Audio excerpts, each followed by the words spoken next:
Even if you can convince us of the practical benefits of solid state, a lot of audiophiles and musicians have an emotional sort of connection with tubes and valve amplification. So when Astell&Kern follows up their flagship player with a tube version, it's going to turn some heads in that crowd. Now, we've seen this before with the SP3000T being a follow-up to the SP2000. And while that was a great player, there are a couple ways it came up short. The DAC wasn't at the same level as the SP2000. And so you lost something, especially in the solid state mode there. And it had some issues with noise and interference that brought down the experience a little bit if you were using Wi-Fi. With that in mind, can SP3000T overcome some of the limits of previous tube DAPs and maybe put it all together to give us something even better than the flagship SP3000? Let's take a closer look.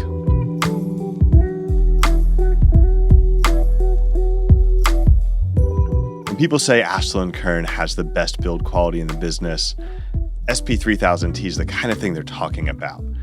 From the materials, the clear craftsmanship in the way it's created, and attention to detail, along with the way the knobs and buttons feel, and all of that, it's clearly a step above just about anything in consumer electronics in general, and even in the audiophile industry in particular. On the practical end, though, the device is pretty big and heavy.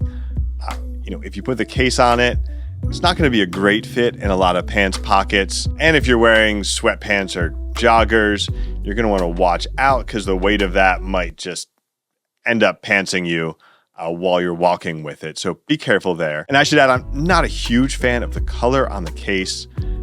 Usually Astell&Kern is on point with these colors. They really complement the device nicely. Yellow just doesn't quite seem to work, and that might be a little bit of a miss there.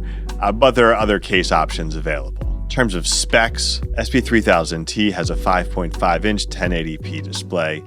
The processor is a Snapdragon 6125. It supports all the standard audio formats, including MQA, and with PCM support up to 768K and DSD 512 support. For the DAC, SP3000T uses the dual AK4191 modulator and a dual AK4499EX DAC. Tubes are dual Raytheon JAN 6418 mil-spec vintage tubes.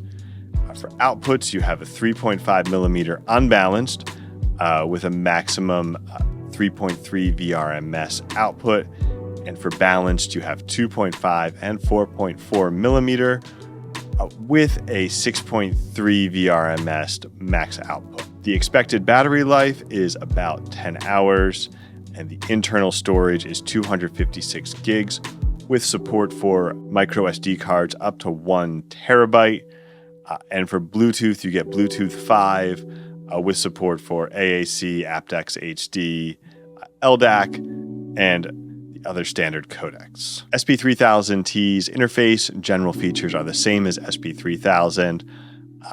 It's very fast, responsive, includes the same features like digital audio remaster and crossfeed for your sound, as well as connectivity features like AK file drop and AK Connect. The one new feature in SP3000T is the tool which allows you to manage the amplifier settings. You can select the op amp, tube amp, or the hybrid, which allows you to set the degree of tube versus op amp you use there. It also has low, medium, and high gain modes. And in tube amp mode, you can set it to high current mode. The one part of using SP3000T that didn't quite live up to the SP3000 was the Wi-Fi. It seemed just a little bit slower to download apps. Occasionally, I'd get an interruption when streaming at very high resolutions in like Qobuz or Tidal, and so there might just be something going on there. I'm not sure if they're using it to help mitigate potential noise issues with the tubes, that they're throttling the Wi-Fi a little bit. I didn't have actual connectivity issues. I was able to connect and stay connected to any wireless network I tried. It was just the speed didn't seem at the same level as the SP3000, SE300 or, other devices that I was using on the same Wi-Fi network. Overall, the device is a joy to use and makes a really strong argument for Astell&Kern's player-first sort of walled garden approach to their OS. While you can't, install other apps on there if you wanted to, put Netflix or something else, you're unable to do that. But if all you want to do is listen to your collection of music or stream, Qobuz, Spotify, whatever, the Astell&Kern system is a perfect way to do that.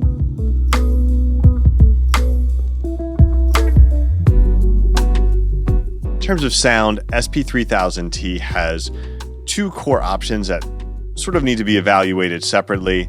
Then, of course, the hybrid option where you can blend in between that. In op-amp mode, SP3000T is very similar to SP3000. The differences I noticed were a little bit less punch in the bass from the 3000T, and maybe a little bit of sharpness in the highs from time to time. And the soundstage wasn't quite as, wide as the SP3000. SP3000T's detail retrieval also seemed to come up just short.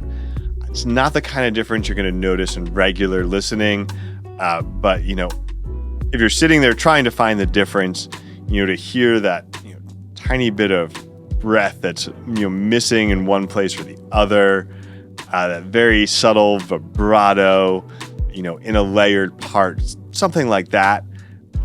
SP3000 is giving you a little bit more of that over the SP3000T. But again, that's a pretty small difference that's only going to be noticeable to a handful of listeners who are really looking for that. The tube mode option softens things a bit.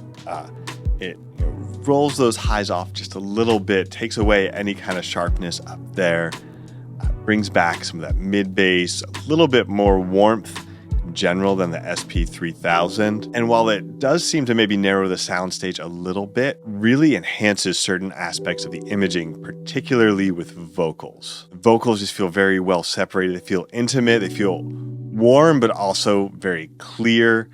It's just a really great experience, when you're listening to any kind of pop, folk, rock, any vocal focused genre.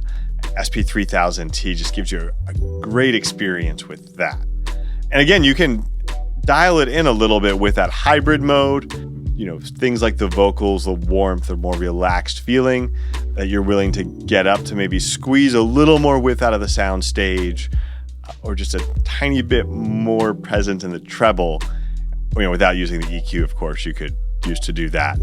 But that hybrid mode allows you to do that and find a balance that works for you there. With IEMs, SP3000T just gives you a rock bottom noise floor. Campfire Audio Fathom has been our big tester lately for trying to see if something, might be a little bit noisier than something else. 3000T was dead silent. No interference from the tubes, no, background hiss or anything like that. And then on the flip side, with a number of, moderately hard to drive planar magnetic headphones, SP3000T did great with those. Empyrean 2, Ario Organic, HE1000V3, they all did really well. You had good headroom on there. There's great presentation. And switching on the tube mode just gave you a little bit more body, where SP3000 original also did pretty well here. But the 3000T, high gain, high current in tube mode, it felt like it had a little bit more body to it. There was a little bit more of that desktop feeling with the 3000T. In terms of all those sonic qualities and performance, SP3000T really shines. I think it clearly exceeds what the SP2000T did. It serves as a really nice complement to the SP3000. If you're willing to sacrifice that couple percentage point of detail, a little bit of soundstage width for that more relaxed sound, a little bit more warmth, and feeling of lushness in the sound, along with that enhanced vocal presentation, SP3000T makes a really strong case there.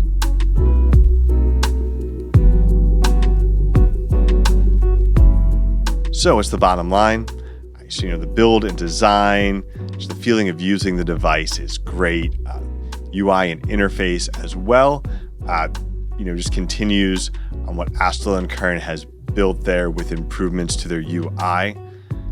And the sound and overall performance is frankly incredible. If you like that slightly more relaxed sound that the tubes bring, that strong vocal imaging over a more expansive soundstage, SP3000T may actually be better than the SP3000. Thanks for watching. You can check out SP3000T and a lot of other great products at bloomaudio.com. Be sure to like and subscribe, and we'll be back soon with more high-fidelity audio content.